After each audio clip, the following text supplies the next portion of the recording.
शार्दूलला पण मी एका मॅचमध्ये आमच्या अगेन्स्ट खेळताना बघितलं. त्यांनी काहीतरी 75 धावाची खेळी केली आणि 5 विकेट काढल्या शाळेच्या अगेन्स्ट. पण ते मॅच हरले. हरल्यानंतर मी शार्दूलला म्हटलं, तू माझ्या शाळेत ये रे, छान बॉलिंग टाकतोस. कारण त्यावेळेस असं मला जाणवत होतं की शार्दूल त्या एज ग्रुपमध्ये मुंबईतला सगळ्यात वेगवान गोलंदाज वाटत होता. आणि सुदैवाने त्याचे वडील तिकडे आले होते.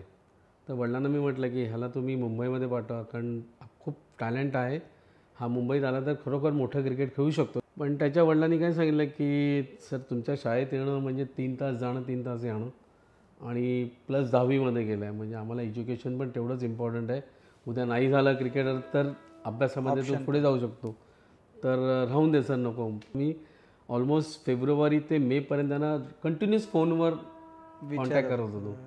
पण त्यांचं उत्तर एकच होतं की 10वी आहे, ट्रॅव्हलिंग टाईम एवढा आहे, पॉसिबल होणार नाही.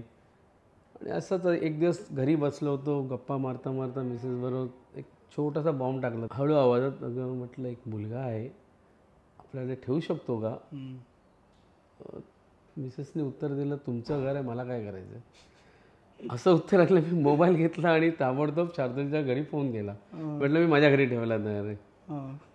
आणि ते पण आश्चर्यचकित आहे. त्या आतिपत्तरवला पण त्याच्या शाळेत त्यालाही मी बघितलेलं. त्याच्यासाठी मला राजू सुतार म्हणून मुंबईचे क्रिकेटर, त्यांनी मला सांगितलेलं आहे. दोघांचं ॲडमिशन केलं. शार्दूलला माझ्याकडे आणलं. आतिफचे राहायचे परत प्रॉब्लेम होते, तो भोईसरचा होता. तेव्हाही मी मिसेसला म्हटलं, अरे अजून एक मुलगा आहे, तुला ठेवा. पण हे मी म्हटलं नव्हतं मुस्लिम आहे म्हणून. पण ज्यावेळेस ऐकलं, पण तिने अपोज नाही केला. ठीक आहे, काही प्रॉब्लेम नाही.